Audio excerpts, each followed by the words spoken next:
पिछले हफ्ते मैंने आपसे दाऊद और सुलेमान के जीवन के विषय कुछ बातें बताई थी, जिससे हम ये सीखते हैं कि किस प्रकार से दाऊद का जीवन इतना सक्सेसफुल क्यों था और सुलेमान इतनी एडवांटेजेस उसके पास रहते हुए वो क्यों इतना असफल रहा और वो अपने जीवन में उस ऊंचाई तक नहीं पहुंच सका जो उसके पिता दाऊद ने हासिल की थी परमेश्वर के अनुग्रह से। और उस संदेश में मैंने आपको बताया था उसका एक कारण था, 3 कारणों में से एक कारण ये था कि दाऊद के जीवन में एक मकसद था। उसके जीवन, his life was purpose driven. उसके जीवन में एक ऐसा मकसद था जो उसके जीवन के अंत तक उसे ड्राइव करता रहा। On the other hand, Suleman जो था उसके पास कोई ओवर आर्किंग पर्पस या एक मकसद उसके पास नहीं था। उसके पास एक मकसद, एक मैं कह सकता हूँ रिलेटिवली छोटा सा मकसद परमेश्वर ने ज़रूर दिया था कि इसको मैं मेरा मंदिर बनाने की जिम्मेदारी देता हूँ।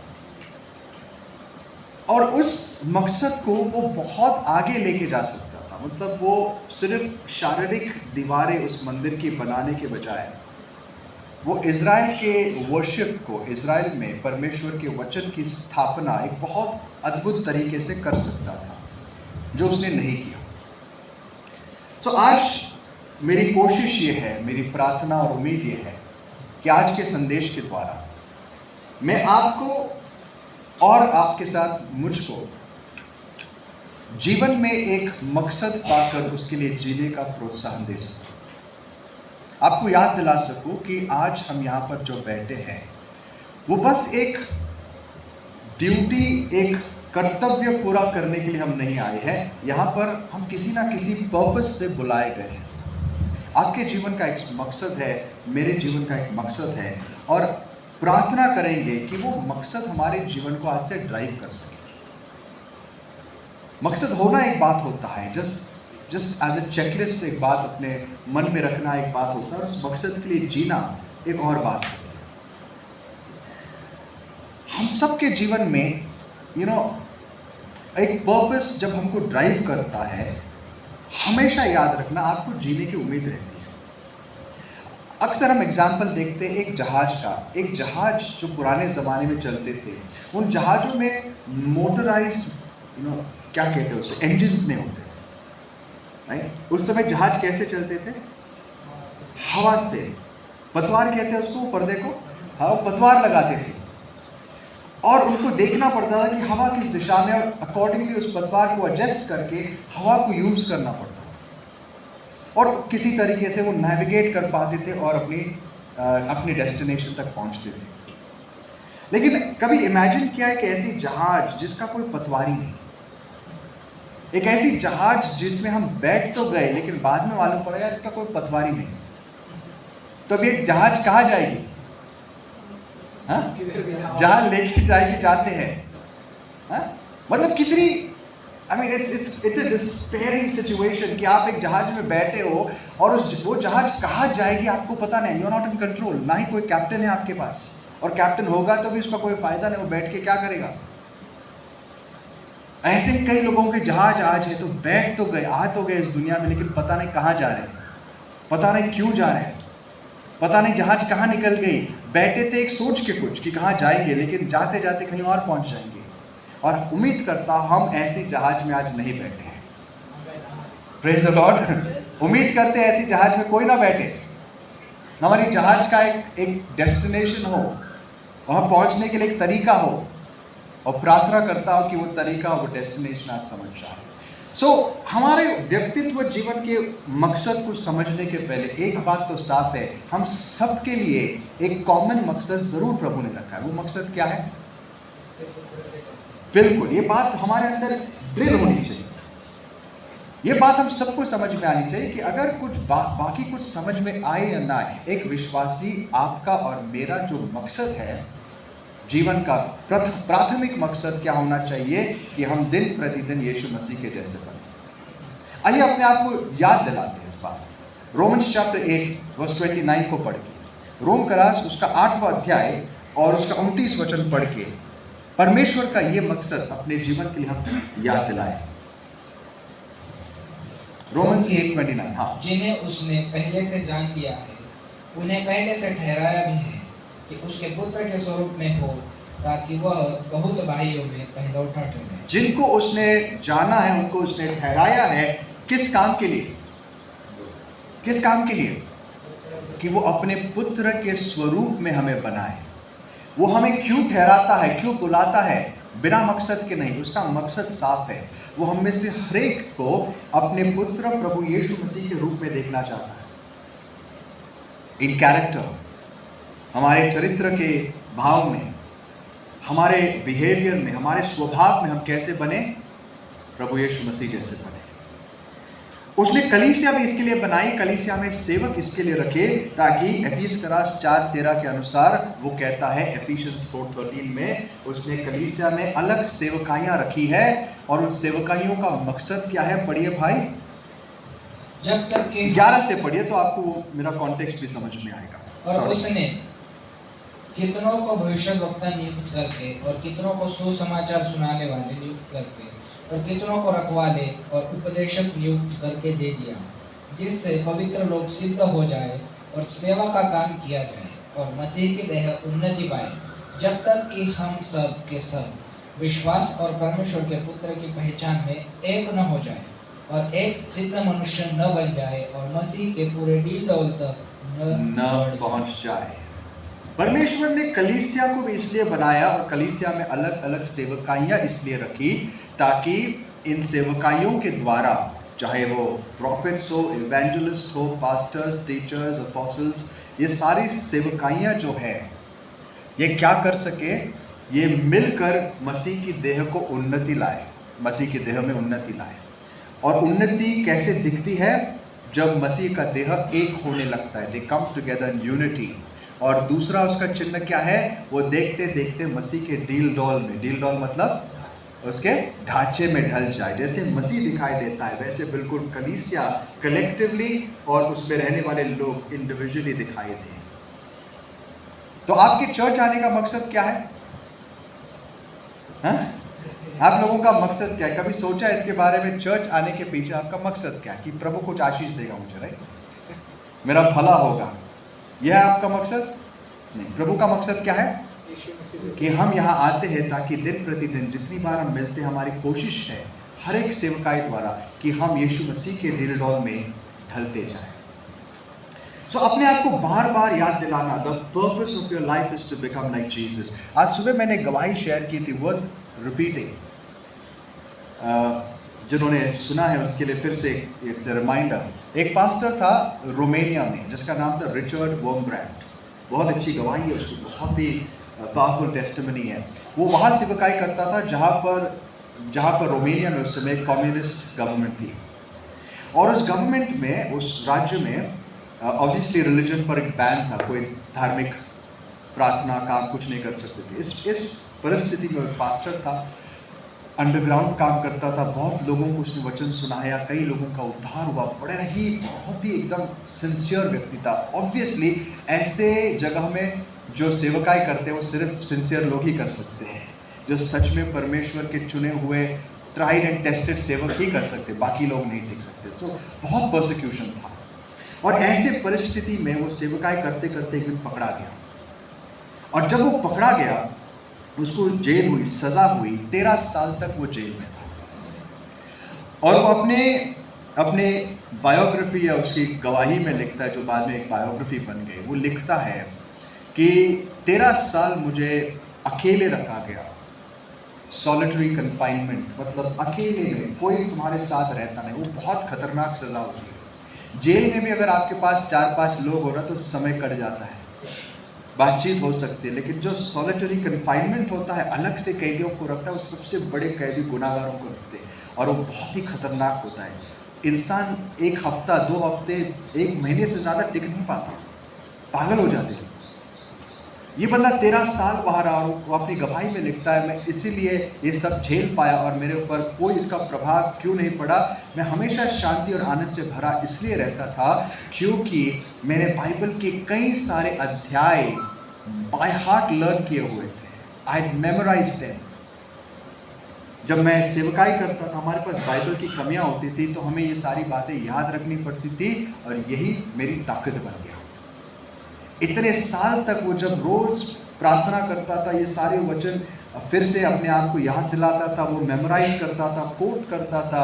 13 साल तक उसका मेंटल हेल्थ, उसका स्पिरिचुअल, फिजिकल हेल्थ बहुत ही अच्छा रहा। फिजिकली काफ़ी वीक हुआ वो, क्योंकि उसको बहुत बहुत सारे अलग अलग वेदनाओं से गुजरना पड़ा। He was tortured. और वहाँ पर एक जेलर था खास करके, जिसका काम ही था ऐसे लोगों को सताना, बहुत मारना पीटना। तो एक जेलर खास करके उसको बहुत सताता था, मार मार के इसके पैर के जो नीचे के छाले उसने निकाल दिए थे। और ऐसे हुआ कि 13 साल के बाद वहाँ की गवर्नमेंट चेंज हो गई, कम्युनिज्म टूटने लगा, वहाँ पर डेमोक्रेसी आने लग गई। तो गवर्नमेंट चेंज होते समय कई सारे बदलाव आए, और ये जेलर जो वहाँ पर था वो किसी गलत काम में पकड़ा गया और इसको जेल हो गई। और रिचर्ड के इस आखिरी समय में, आखिरी सालों में, वो बंदे को उसी जेल में डाल दिया गया जहाँ पर रिचर्ड को ये खुद मारता था। और दोनों एक ही जेल में है, और उस समय जेल में एक अलग सी बीमारी फैलने लगी। एक बीमारी थी जो लोगों के पैरों में लगने लगी, और बहुत खतरनाक फोड़े या छाले होते थे, और बहुत दर्द होता था। और वो जेलर को ये बीमारी लग गई, और जब उसको बीमारी ये लग गई तो उसने रिचर्ड को देखा, और वो दोनों एक ही सेल में थे। मैं सुबह ये पूछ रहा था लोगों से, अगर आप उस पास्टर की जगह होते तो आपको कैसा लगता? फाइनली आफ्टर 13 ईयर्स देखा, मिल गई ना तेरे को सजा, है? जो मेरे साथ तूने किया, अब प्रभु तुझे बदला ले रहा है। पर रिचर्ड ऐसा नहीं था। वो जब 13 साल के बाद इस बंदे को देखता है, इसके घाव देखे, इसने रात को वो सोता था ना, तब उसके पास जाकर, और ऐसा नहीं कि बहुत ऊपर से कर रहा है, मन से वो उसके पास थोड़ी दवाइयाँ मांग के लेता था, उसके घाव साफ करते बैठता था, क्योंकि उसके दर्द उससे देखा नहीं जाता था। तो उसके घाव साफ करते बैठता था, उसको मरहम पट्टी करता था। और करते करते एक दिन ये बंदा जो इतना सख्त था, इतना कठोर था, इसके अंदर कोई दया नहीं थी, ये देखते ही देखते बिल्कुल टूटने लग गया। वो मन ही मन में सोचने लग गया, कि इंसान ऐसे कैसे हो सकता है? इस बंदे को 13 साल मैंने इतना सताया, लेकिन रोज इतने प्रेम से आज भी मेरी सेवा कर रहा है। तो उसे समझ में नहीं आया। तो बातचीत करते करते रिचर्ड उसको यीशु के बारे में बताने लग गया। मैं कौन हूँ, मैं उसका दास हूँ, ये कौन है यीशु, तो उसके बारे में बताने लग गया। And as you may expect, the gospel began to make way. उसके हृदय में गॉस्पेल काम करने लग गया। धीरे धीरे वो इंसान बहुत ही अलग हो गया। ही वॉज ब्रोकन, नम्र हो गया, टूटने लग गया। और अब वो मौत के बहुत करीब था। उस समय वो रिचर्ड को एक बहुत बड़ा सवाल पूछता है, रिचर्ड, यार तू मुझे यीशु के बारे में इतना कुछ बता चुका है, लेकिन मैं यीशु को एक दिन देखना चाहता हूँ। ये यीशु है कौन, दिखता कैसे है? And here is that big revelation. जो जब मैंने पहली बार उसको सुना, मैं बहुत ही स्टंट था इस आंसर से। उसने कहा, रिचर्ड ने उसको आंसर दिया। जब वो पूछता है, Richard tell me what does Jesus look like, यीशु कैसे दिखता है? तो रिचर्ड उसको बोलता है, यीशु बिल्कुल मेरे जैसे ही दिखता है। He looks very much like me, क्योंकि मेरे अंदर होके जो तेरी सेवा कर रहा है ना, वो मैं ही नहीं, it is Christ in me speaking to you. हम में से कितने लोग ऐसी गवाही दे सकते हैं कि दुनिया को ये कह सकते हैं, जिसने पूछा यीशु कौन है, look at me. I mean, the very fact that we are laughing, हम हंस रहे हैं, we know कि हम वहाँ पहुँचे नहीं, but hats off कि इस इंसान के अंदर जो वो and he was, वो ऐसा ढोंग नहीं कर रहा था, वो ट्राइड एंड टेस्टेड था। 13 साल से ज़्यादा उसने अपनी ज़िंदगी को प्रूव किया था, और इसके लिए उसके अंदर कॉन्फिडेंस था कि अगर यीशु को देखना है तो मुझे देख लो। आज सुबह हमने देखा था कि यीशु की प्रार्थना क्या थी, पिता तूने मुझे भेजा है, मैंने तुझे इन पर प्रकट किया है। और फिर वो कहता है, जैसे तूने मुझे भेजा है मैं इन्हें भेजता हूँ। इसका मतलब क्या है? यीशु आया हमें पिता दिखाने, और हमें भेजता है दुनिया को यीशु दिखाने। That is the purpose of our life. हम चाहे दुनिया में और कुछ करें ना करें, ज़िंदगी का ये हमारा मकसद कभी मत भूलना। हमारे जीवन का मकसद है कि हम दुनिया को यीशु दिखा सके उसके जैसे बन के, कि जब हम जीते हैं, हम बात करते हैं, हम कुछ करते हैं, तो दुनिया हमें देख के कह सके ये सच में यीशु का शिष्य है। आपको पता है यीशु के शिष्यों को पहले पहले देखकर लोग बड़े दुविधा में पड़ते थे, लेकिन एक बात ज़रूर कहते थे, उन अचंभित होते थे, ये अनपढ़ लोग, ना इन्होंने दिखता था उनकी भाषा से, दे वर नॉट पॉलिश। जब पतरस बात करता था it was a give away, उसको पता लगता था कि ये कहाँ से आया है। लोग समझते थे गलील से, और गलील में सब वही लोग रहते थे, मछुआरे, जो ऑब्वियसली सोसाइटी में उनको ज़्यादा जगह नहीं होती थी, निचले स्तर के लोग माने जाते थे, तो उनको सुन के लोगों को पता लगता था कि ये मछुआरे हैं, अनपढ़ है, लेकिन उनको पता उनके साथ वो क्या गवाही देते थे। इस अनपढ़ के पास इतना ज्ञान कहाँ से आ गया, ये अनपढ़ ऐसे काम कैसे करता है। और बाद में लिखा है देन दे नोटिस्ड, फिर उन्होंने नोटिस किया that they had been with Jesus. क्या नोटिस किया इन्होंने? कि ये किसके साथ रहते थे? यीशु के साथ रहते थे, और उसके साथ रहते रहते उसके जैसे बन गए। सो याद रखना, हर विश्वासी का मकसद है दोस्तों, इस मकसद को कभी मत भूलना कि हमारे जीवन का मकसद है यीशु जैसे बनना। मैं इसको कितने भी बार दोहराऊं कम पड़ता है। क्यों कम पड़ता है पता है? क्योंकि हम भूल जाते हैं। हर दिन जब हम उठते हैं अपने आप को याद दिलाना पड़ता है, आई हैव अ पर्पस, मेरे पास एक मकसद है, I am here for a reason, मेरा एक काम है, मुझे आज यीशु जैसे बनना है। दैट्स द फर्स्ट हर्डल, ये सबसे पहली बात है। अब मैंने आपको साधारण बात बता दी, I told you what is simple, कि हमें करना क्या है। करना क्या है ये बोलना बहुत आसान होता है, लेकिन करना कैसे और क्या कदम लेने हैं ये हमेशा ज़्यादा मुश्किल होता है। एग्जाम में हमें पासिंग मार्क्स कोई भी बता सकता है, या डिस्टिंक्शन में आने के लिए, इस कॉलेज में जाने के लिए कट ऑफ क्या है कोई भी बता सकता है, लेकिन वो कट ऑफ हासिल करने के लिए अलग स्टोरी होती है कि नहीं, पूरे साल मेहनत करनी पड़ती है।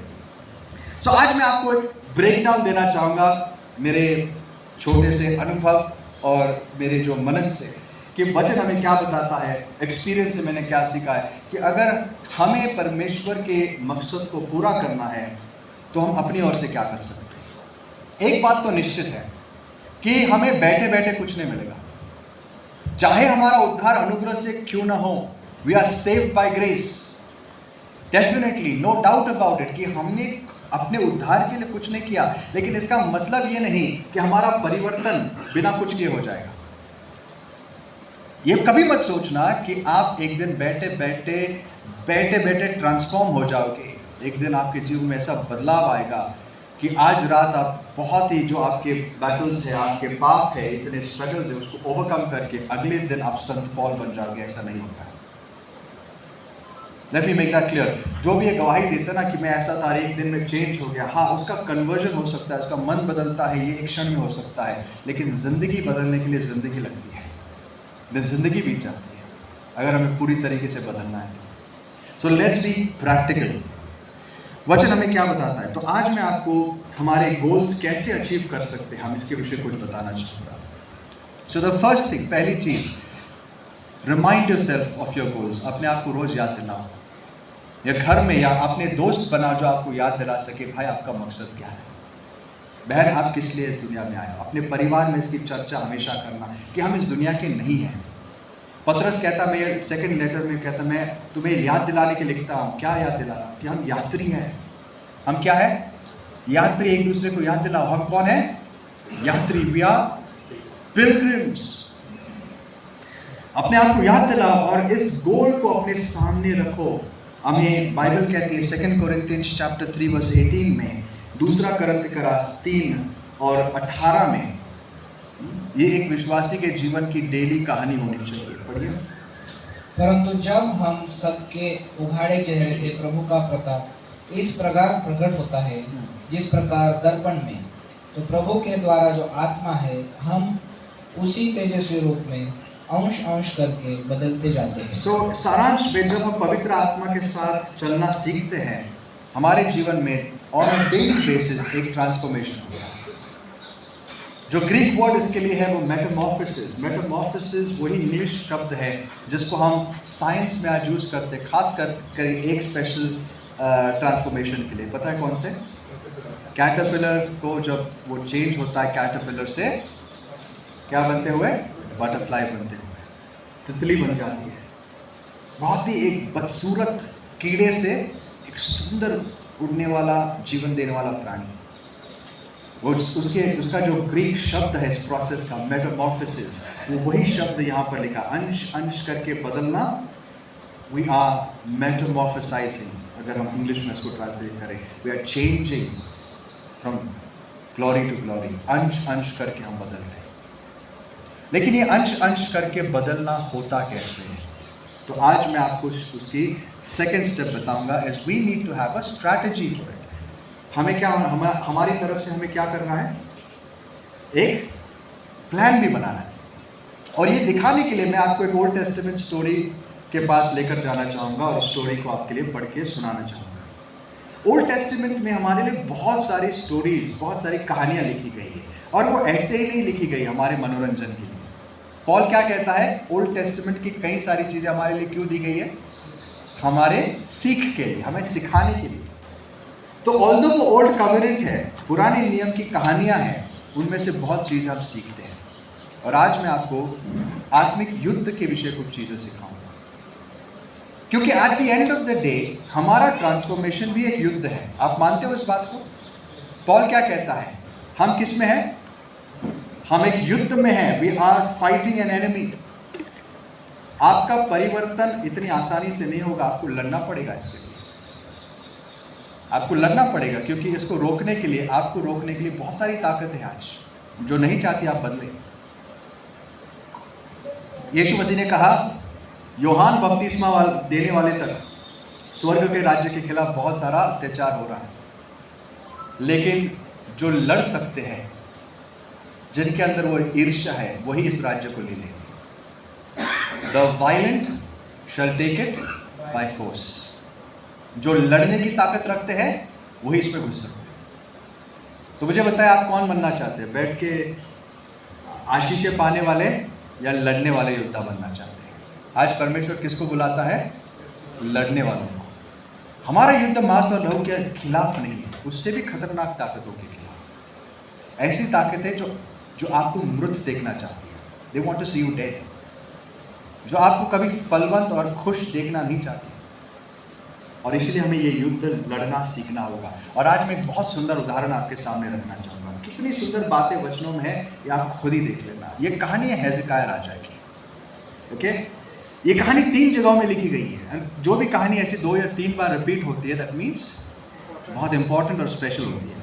तो ये कहानी में 2 क्रॉनिकल्स, दूसरे इतिहास में से पढ़ना चाहूँगा। आइए भाई मेरे लिए पढ़िए पहले दूसरा इतिहास 32 अध्याय, 2 क्रॉनिकल्स चैप्टर 32, और 1 से लेकर पहले शायद 8 वचन हम उसको पढ़ लेंगे।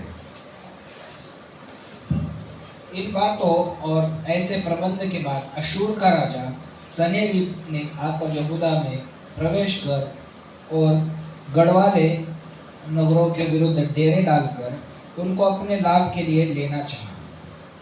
यह देखकर कि सनेरिब निकट आया है और यरूशलेम से लड़ने की मनसा करता है, हिजकिय्याह ने अपने हाकिमों और वीरों के साथ यह सम्मति की कि नगर के बाहर के सोतों को पटवा दे, और उन्होंने उसकी सहायता की। इस पर बहुत से लोग इकट्ठे हुए और यह कहकर कि अशूर के राजा क्यों यहाँ आए, और आकर बहुत पानी पिए। उन्होंने सब सोतों को पाट दिया और उस नदी को सुखा दिया जो देश के मध्य होकर बहती थी। फिर हिजकिय्याह ने हियाव बांधकर शहर बना, जहाँ कहीं टूटी थी वहाँ उसको बनवाया और उसे गुम्मटों के बराबर ऊंचा किया, और बाहर एक और शहरपना बनवाई, और दाऊदपुर में मिलों को दृढ़ किया, और बहुत से तीर और ढाले भी बनवाई। तब उसने प्रजा के ऊपर सेनापति नियुक्त किए और उनको नगर के फाटक में चौक में इकट्ठा किया, और यह कहकर उनको धीरज दिया कि हियाव बांधो और दृढ़ हो, तुम न तो अशूर के राजा से डरो और न उसके संग की सारी भीड़ से, और न तुम्हारा मन कच्चा हो, क्योंकि जो हमारे साथ है वह उसके संगियों से बड़ा है। ठीक है। और आगे की कहानी फिर हम पढ़ेंगे, और नहीं पढ़ सके तो घर पे ज़रूर पढ़ना ये इस 32 अध्याय को, और आइज़ाया के चैप्टर 36 और 37 को। दोनों जगह ये कहानी लिखी है और फर्स्ट किंग्स या सेकंड किंग्स में है, बट वहाँ पर थोड़े से कम डिटेल्स। Beautiful story. तो हम देखते हैं यहाँ पर यरूशलेम के खिलाफ एक दुश्मन आता है, असीरिया का राजा सनाक्रेब। क्या नाम थे इनके, बहुत मुश्किल नाम थे। It's a nightmare for a preacher, मेरे लिए खास करके। क्या है हिंदी में, कैसा था? सनेरिब, सन्या बोलेंगे उसको। तो सन्या थोड़ा और लगता है, बट सनेरिब आता है और क्या करता है? पूरे शहर को घेर लेता है। और ये कोई छोटा मोटा राजा नहीं था, असीरिया का राजा। इसकी हिस्ट्री सेक्युलर हिस्ट्री में भी रिकॉर्ड की गई है। बहुत ही क्रूर लोग थे ये। वही देश से आते थे, उनका कैपिटल निनवे था, जिनके खिलाफ योना को भेजा हुआ था परमेश्वर ने। और योना नहीं जाना चाहता था, क्योंकि योना उनको वार्निंग नहीं देना चाहता था। योना चाहता था कि सीधे मिसाइल गिरे। उसको नहीं चाहता था कि वहाँ इनको वार्निंग भी मिले। वो इतना इनसे नफरत करता था, नहीं खतरनाक लोग हैं कि इनको वार्निंग भी नहीं मिले। और वो उसको पता था कि अगर मैंने वार्निंग दिया और बाय चांस, बाय मिस्टेक इन्होंने अगर रिपेंट किया, पश्चाताप किया, तो प्रभु क्षमा करेगा। इसके लिए वो नहीं चाहता था जाना। वो कहानी अलग कहानी, आप जानते हैं, ये वही लोग हैं। अब यहाँ पर वो इजराइल के खिलाफ आए हुए हैं और यहाँ पर एक अच्छा राजा राज्य कर रहा है, हेzekiah नाम का राजा, one of the best kings in Israel after David. अब इस पूरे युद्ध में हम क्या सीखते हैं? जब सनाक्रेब आता है वहाँ पर, हेzekiah इस खतरे को हल्के में नहीं लेता। The first thing he realizes कि यहाँ पर बहुत बड़ी आर्मी है, इन्होंने दूसरों के साथ क्या किया मुझे पता है। सो ही गेट्स इनटू एक्शन। वो सबसे पहले अपने ऑफिसर्स को बुलाता है, एक प्लान बनाता है। वो कहता है एक काम करेंगे, जब ये लोग बाहर से हमें घेर लेंगे ना, यरूशलेम के बीच में से जो झरना बहता है, जो यरूशलेम को पानी देता है, वो झरना यरूशलेम से बहकर बाहर जाता था और बाहर भी काफ़ी सारा अच्छा पानी खासा उनको मिलता था। तो उसने सबसे पहले प्लान बनाया कि ये पानी जो बाहर जाता है इसको ब्लॉक करेंगे हम। इसको ब्लॉक करके डाइवर्ट करेंगे ताकि दुश्मन आए, जब आते हैं ना, उनको हम पानी नहीं पिलाए, काहे को उनको अननेसेसरी ज़्यादा ताकत मिले, हम उनको उनका वाटर सप्लाई कट कर देंगे। Beautiful strategy. देखो उसको विजय कैसे मिला, उसको जय कैसे मिला, बाद में जानते हैं। परमेश्वर ने बहुत सामर्थ्य का काम दिखाया, लेकिन वो सब करने के पहले हेzekiah ने अपनी बहुत सारी जिम्मेदारियां पूरी की। He had a strategy in place. उसने पहले पानी के बहाव को रोक दिया, बोला दुश्मन को हम पानी नहीं देंगे। फिर दूसरी चीज़ उसने देखी कि मेरे कहाँ कहाँ दीवारें गिरी हुई है, वहाँ वो जाके इमीडिएटली वो दीवारें बंद करने लग गया। और जितना उसने ब्लॉक किया, उसके बाद उसने बाहर उसके और एक दीवार बना दी, लोगों को काम पे लगा दिया, दुश्मन आया। फिर तीसरी चीज़ उसने की कि ये दीवारें बनाने के बाद उसने शहर में वेपन्स का प्रोडक्शन बढ़ा दिया। अपनी ढालें, तलवारें सारी बढ़ा दी उसने, इनकी ज़रूरत पड़ेगी। और फिर चौथी चीज़, सबसे ज़रूरी चीज़, वो परमेश्वर के भवन में गया। परमेश्वर के भवन में जाने के पहले दुश्मन पहुंच चुका था। और जब दुश्मन पहुंचता है, बहुत डिटेल और सुंदर तरीके से आइज़ाया इस पूरे संभाषण को, इस कम्युनिकेशन डायलॉग को वो रिकॉर्ड करता है। सनाक्रेब का जो ऑफिसर है आके क्या बोलता है, वो आके इनको बोलता है, जो इनके ऑफिसर्स आए हुए थे दूसरे साइड से, बोलता है जाओ राजा को बताओ। और जानबूझ के वो हिब्रू भाषा में बात करते हैं। क्यों बताए?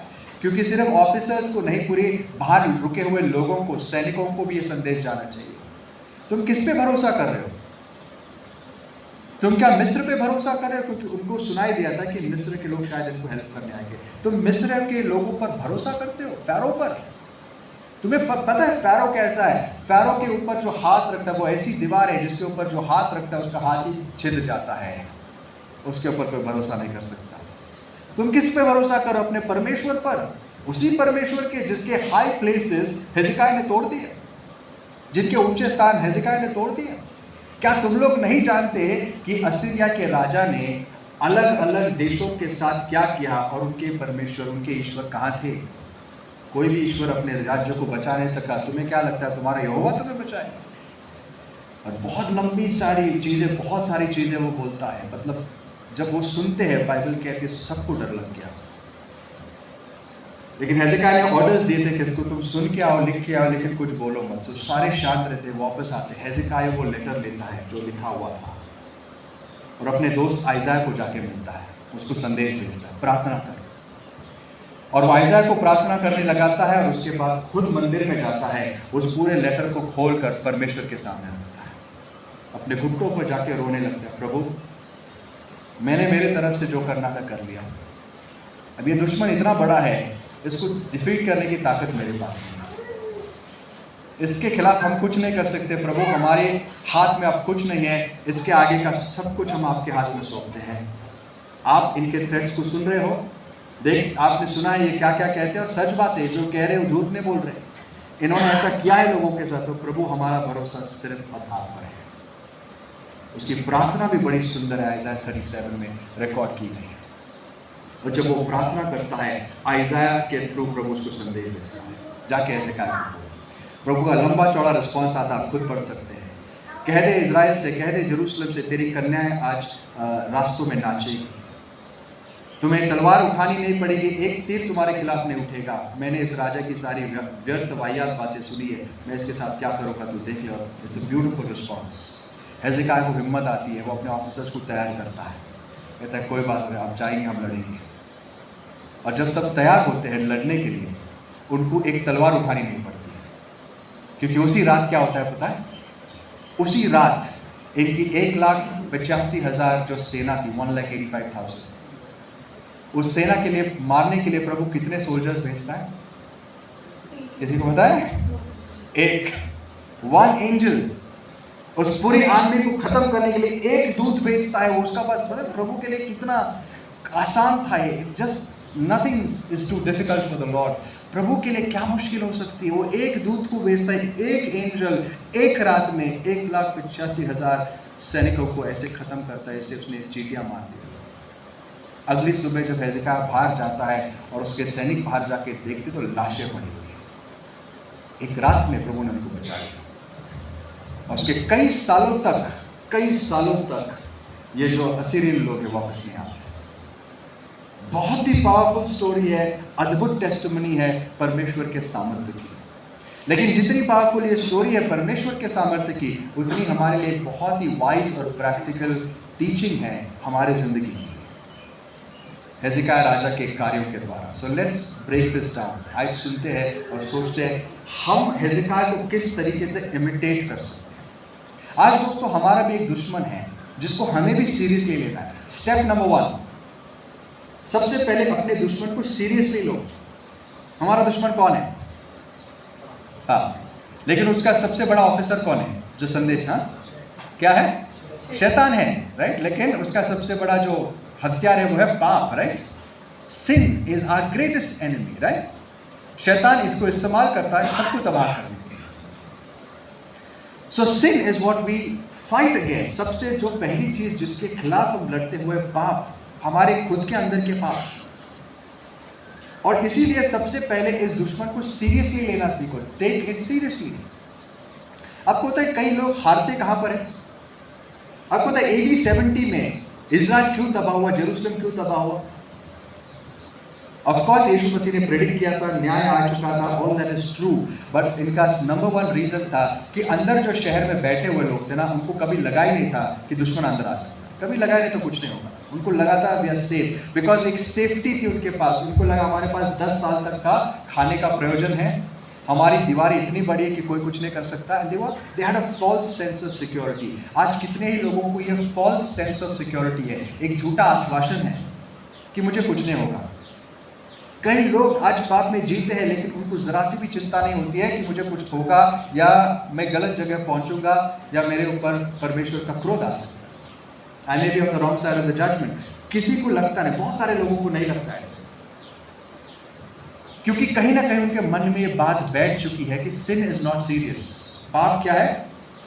सीरियस नहीं है, कोई बड़ी बात नहीं है, इसमें हो जाएगा, ठीक होगा।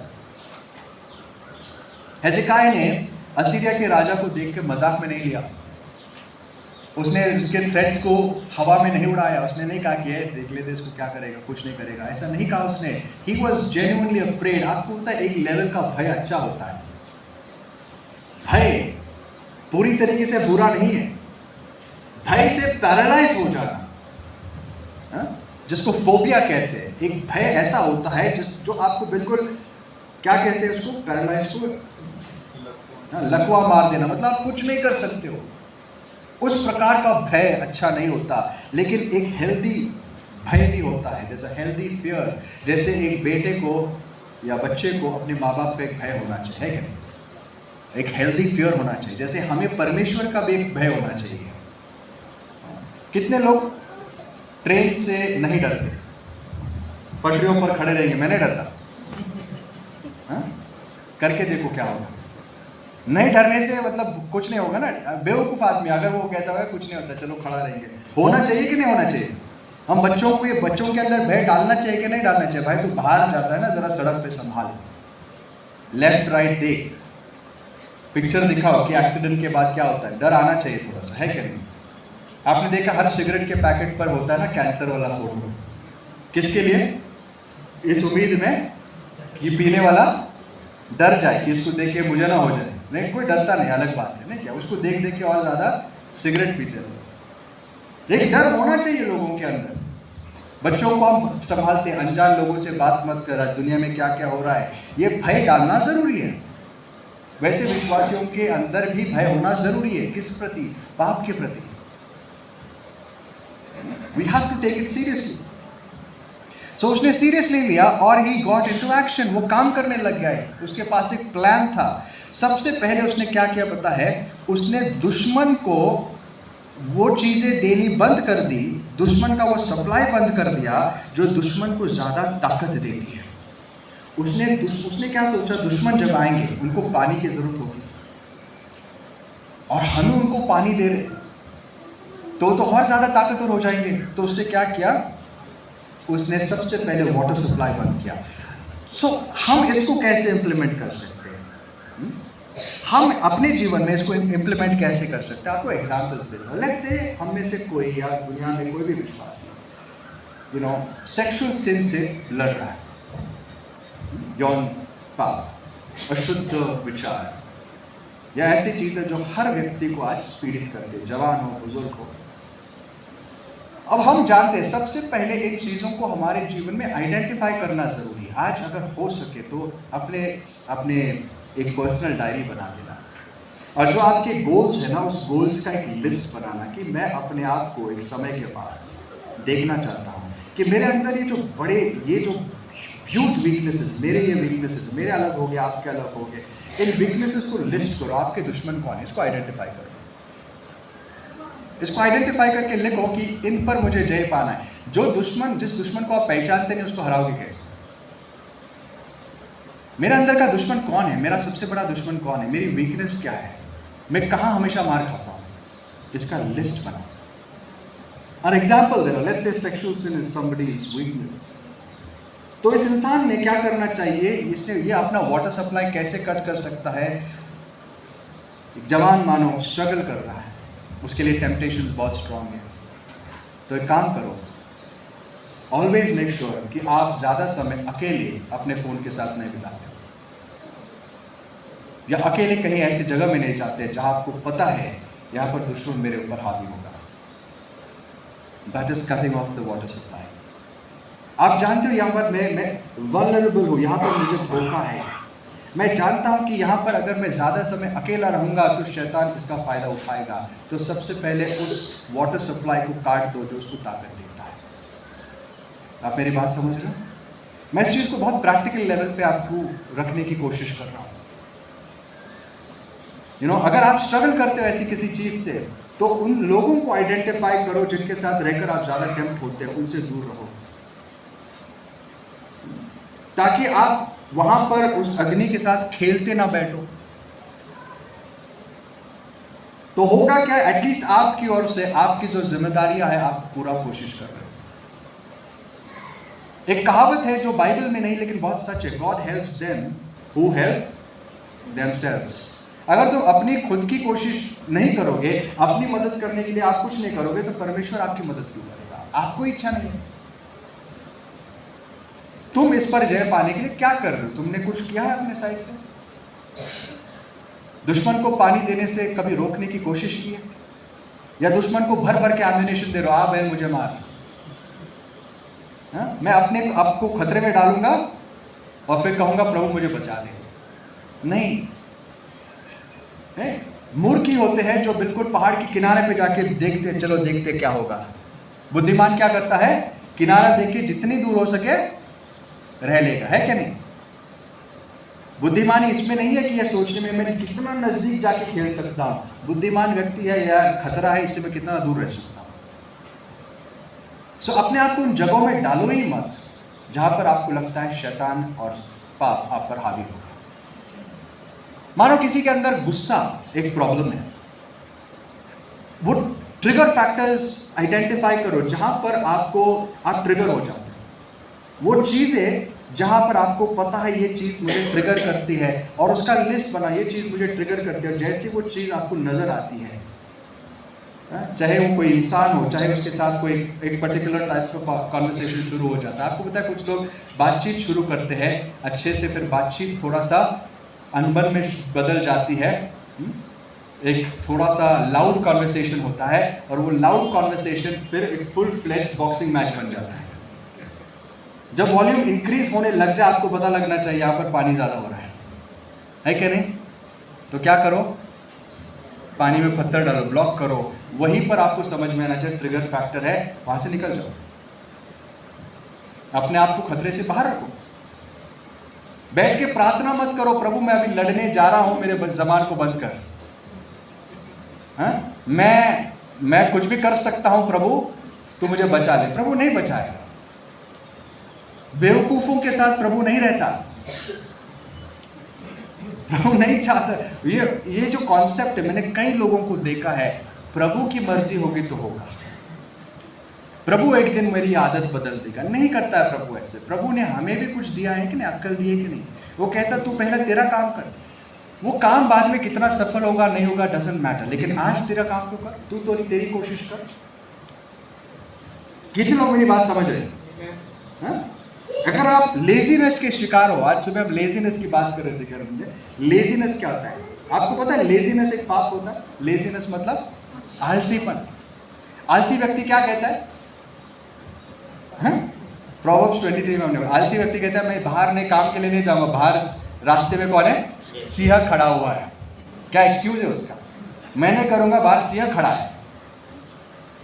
आपको अगर आलसीपन अगर आपका कमजोरी है तो कोशिश करो कि मैं आलसी न बनते हुए I am determined to work, कुछ ना कुछ काम करो, बैठे मत रहो। आपको पता है ज्यादातर पाप वहां होते हैं जहां इंसान कुछ नहीं करता है। आप बिजी रहोगे ना, पाप करने की क्षमता कम हो जाती है। आप बैठे रहोगे तो पाप ज्यादा बढ़ता है। इसके लिए शैतान ने बहुत सारे इन्वेंशंस किए हैं कि लोग बैठे रहे, और हमें कंफर्टेबल रखा है, मस्त बैठ के रहो, आज आराम से बैठो, कुछ आपको अच्छे से अच्छी सुविधा मिलेगी, हाथ में चाहे तो फोन, नहीं तो सामने टीवी, जितना बैठ सको बैठो, क्योंकि यहीं पर तुम्हारा शिकार होगा। जो इंसान काम में लगा रहता है ना, उसको टेम्पटेशंस कम आते हैं। अगर मुझे प्रार्थना भी नहीं होती, कभी कभी अगर मैं बैठा रहता हूँ, माइंड डिस्टर्ब है, मैं उठ के कुछ काम करने लग जाता हूँ, ऐसे काम करने लग जाता ना, फोकस वापस आ जाता है, प्रार्थना आराम से होने लगती है। लेकिन जितना हम बैठेंगे, अगर मैं बैठकर कोशिश करता हूँ, मैं थोड़ा सा ना मनन करने की कोशिश करता हूँ, नहीं होगा। So we are design that way. मैं बस एग्जांपल्स दे रहा हूँ। हमें अपने आप को आइडेंटिफाई करना है कि मेरे दुश्मन कौन है और मैं इनका वाटर सप्लाई कैसे बंद कर सकता हूँ। फिर दूसरी चीज हेzekiah ने क्या की? उसने अपनी दीवारें मजबूत की, अपनी दीवारें मजबूत की। इनके खिलाफ प्रोटेक्शन के लिए सबसे पहले अपने जीवन में डिसिप्लिन ना, बाइबल रीडिंग के बारे में, ये आपका सबसे बड़ा ढाल बनता है। बाइबल रीडिंग, रिचर्ड वॉम्ब्रान के बारे में मैंने जो टेस्टिमनी दी, उसने जो वचन पढ़े थे, लर्न किए थे, वो उसके कब काम आए? जब वो जेल में था। उसको पता नहीं था कि जेल में जाएगा ही, वो उसके आगे उसकी जिंदगी में उसकी ढाल बन गए। इसके लिए बाइबल कहती है धन्य है वो पुरुष जो दुष्टों के साथ नहीं खड़ा रहता, पापियों के मार्ग में नहीं चलता और ठट्टा करने वालों के साथ नहीं बैठता, लेकिन दिन रात क्या करता है? प्रभु के वचनों पर मनन करता है। वो उस फलवंत पेड़ के जैसा बनता है। मेडिटेट ऑन गॉड्स वर्ड, ये आपके दीवारों को मजबूत बनाएगा। प्रैक्टिस प्रेयर, प्रेयर आप ज़्यादा करो जितना हो सके, क्योंकि प्रार्थना आपको मजबूत करती है, आपकी दीवारों को, आपके डिफेंसेस को बड़ा करती है। और इम्पॉर्टेंट, सबसे इक्वली इम्पॉर्टेंट मैं कहूँगा, फेलोशिप करो। दीवारें किसको दर्शाती है दोस्तों? दीवारें किसको दर्शाती है? हाँ? एक सिक्योरिटी को। दीवारें बनती किससे है? पत्थरों से। जब पत्थर एक साथ आते हैं क्या नहीं, there is security in unity, safety in unity. जब लोग एक साथ आते हैं हम एक दूसरे की ढाल बनते हैं। फेलोशिप बढ़ाओ। इसके लिए हिब्रूज 10 क्या कहता है? हाँ? उस दिन को नजदीक आते हो जैसे तुम देखते हो, अपना मिलना बढ़ाओ, कम मत करो। सो उसने ये बात की, he built his defenses। उसके बाद उसने एक बहुत इंपॉर्टेंट चीज की, एंड काश हम अपने जीवन में इस बात को एटलीस्ट बहुत सीरियसली लें। उसके पास एक बहुत बड़ी ताकत थी, वेरी स्ट्रॉन्ग पावर मैं कहूँगा। उसके पास ताकत थी। क्या थी पता है? उसका एक दोस्त था, एक आत्मिक दोस्त, जो सिर्फ एक दोस्त नहीं था, एक नबी भी था। स्पिरिचुअल कनेक्शंस, स्पिरिचुअल फ्रेंडशिप बहुत बहुत सहायता करती है हमारी। जब हम संकट में होते हैं, एक आत्मिक दोस्त से ज़्यादा हमारे लिए और कुछ कीमती नहीं हो सकता, प्रभु को छोड़ के। और अगर ये फ्रेंडशिप पति पत्नी के बीच में हो, there is nothing like it. फिर स्वर्ग आपके घर में ही है। लेकिन अगर नहीं, तो कहीं ना कहीं आपको कोई दोस्त होना चाहिए जिसके साथ आप एक आत्मिक लेवल पर कनेक्ट कर सको, जो आपके लिए खड़ा हो, जिसके साथ आप प्रार्थना कर सको। जब हेzekiah इतना डेस्परेट हुआ, उसने पहले किसको याद किया? मंदिर में जाने के पहले आइज़ाया को याद किया। बोलो, आइज़ाया को जाके बोलो, you know there is something called accountability partner. इस बात को याद रखना, अकाउंटेबिलिटी पार्टनर क्या होता है? एक ऐसा दोस्त हमारा होना चाहिए जिसको हम अपने दिल की सारी बातें बता सकते हैं, इंक्लूडिंग आवर वीकनेसेस, और उसकी सहायता ले सकते हैं हमारे प्रोग्रेस को ट्रैक करने के लिए। मानो मैं आप भाई के साथ लेट्स से मैं शेयर करता हूँ, भाई मेरे अंदर ये प्रॉब्लम्स है, मेरे अंदर ऐसा एक रिश्ता होना चाहिए कि मैं फ्रीली इनसे बात करूँ। भाई मेरे पास ये प्रॉब्लम्स है, मेरे लिए प्रार्थना करो, और मैं ये कोशिशें कर रहा हूँ, आप मुझे बताना मैं कहाँ गलत जा रहा हूँ, आप मुझे बताना कि मैं प्रोग्रेस कर रहा हूँ या नहीं, मुझे ऑब्जर्व करना। एक अकाउंटेबिलिटी पार्टनर जब होता है ना, हमारे जीवन में बहुत आशीष आती है। इसके लिए यीशु ने क्या कहा? हर शिष्य को उसने कैसे भेजा? 2-2 करके। प्रोवर्ब्स हमें कहता है, जैसा लोहा लोहे को तेज करता है, वैसा एक दोस्त अपने दोस्त को धार देता है, उसको शार्प बनाता है, और उसमें से एक गिर जाए तो दूसरा उसको उठाता है। अगर एक गिर जाए तो दूसरा उठाता है। ऐसे उठाने वाले दोस्त आज हमें चाहिए। पाप पर जय पाने के लिए ये बहुत ज़रूरी होते हैं। They are extremely important. Isaiah उसका दोस्त था। प्रोवर्ब्स 27:17 में लिखा है, पढ़े भाई, नीति वचन 27 और 17।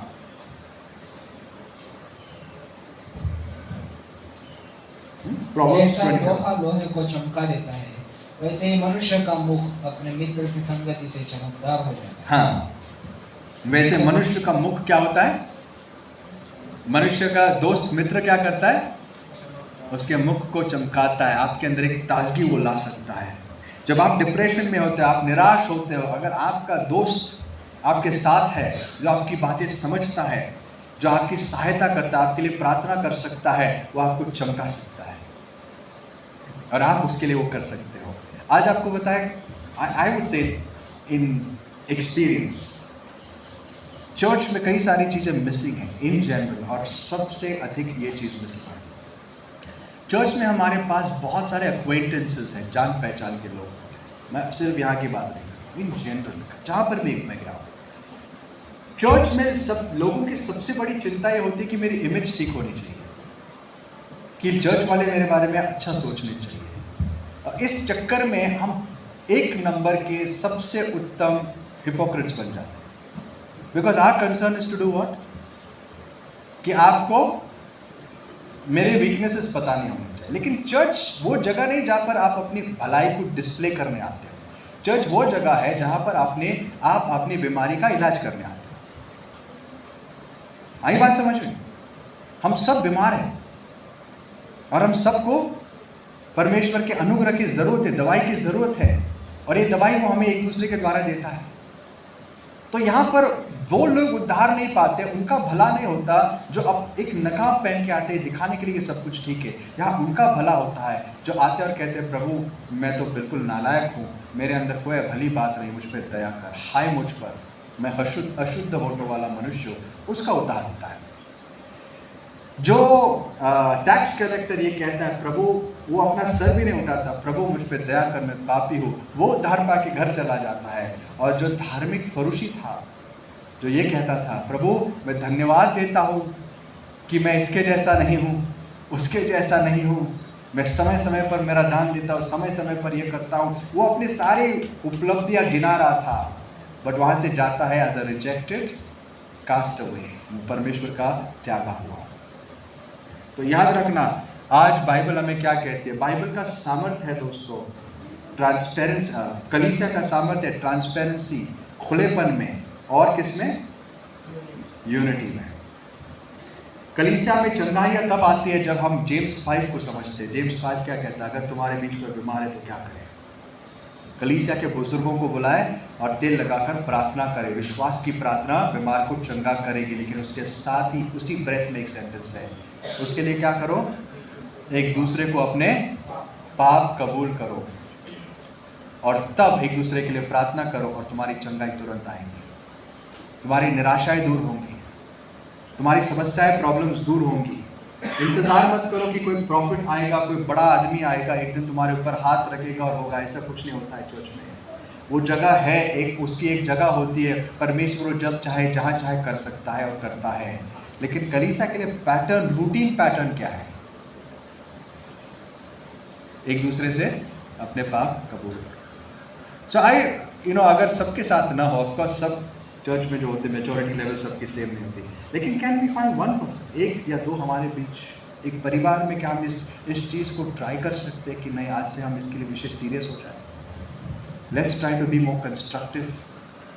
एक दूसरे को नीचा दिखाने के बदले हम एक दूसरे को उठाने की कोशिश करें कि भाई मैं कमज़ोर हूँ, चलो ये मेरी कमियाँ हैं, मेरे लिए प्रार्थना करो।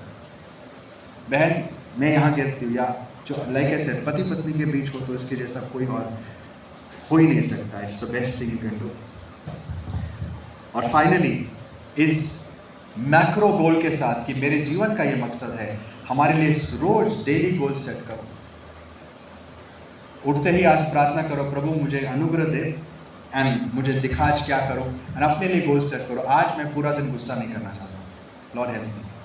अगर वो आपका प्रॉब्लम है तो आप क्या करो? सुबह उठ के ये पूरा दिन मैं जीना चाहता हूँ, I want to live without getting angry, मेरी सहायता करो। या I don't want to be frustrated.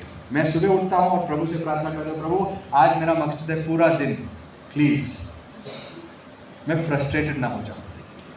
या मैं उठ जाऊँ और कहूँ प्रभु आज पूरा दिन मैं एक निर्णय लेता हूँ, मैं फ़ोन नहीं देखूँगा। अब बहुत मुश्किल है, बहुत ही मुश्किल चीज़ है, लेकिन ऐसा अगर गोल हम सेट करते हैं और जब दिन का अंत होता है और उस गोल को अचीव करेंगे, I think you lived for a purpose. आपने एक सक्सेसफुल दिन बिताया है।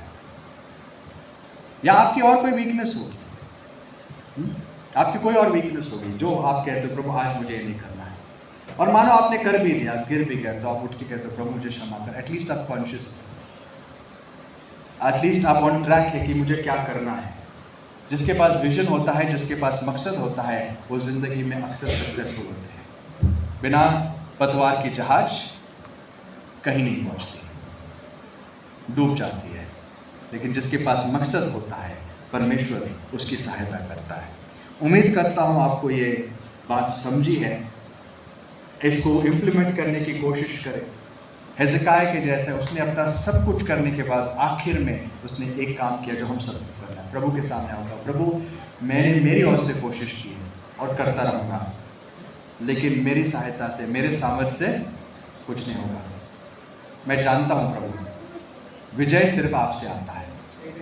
सो मैं आपके भरोसे रुका हूँ, मैंने मेरी जिम्मेदारी ट्राई की है, अब आप अपना सामर्थ्य दिखाओ और निश्चित प्रभु का सामर्थ्य आएगा। ऐसा सामर्थ्य कि हमें कुछ करना नहीं पड़ेगा। अपनी कोशिशें ऐसी लग भी जाएगी कि यार वेस्ट होगी, लेकिन वेस्टेड नहीं थी वो। परमेश्वर देखता है इन चीज़ों को। आइए दुआ करते हैं, अपने पैरों पर खड़े होकर प्रे।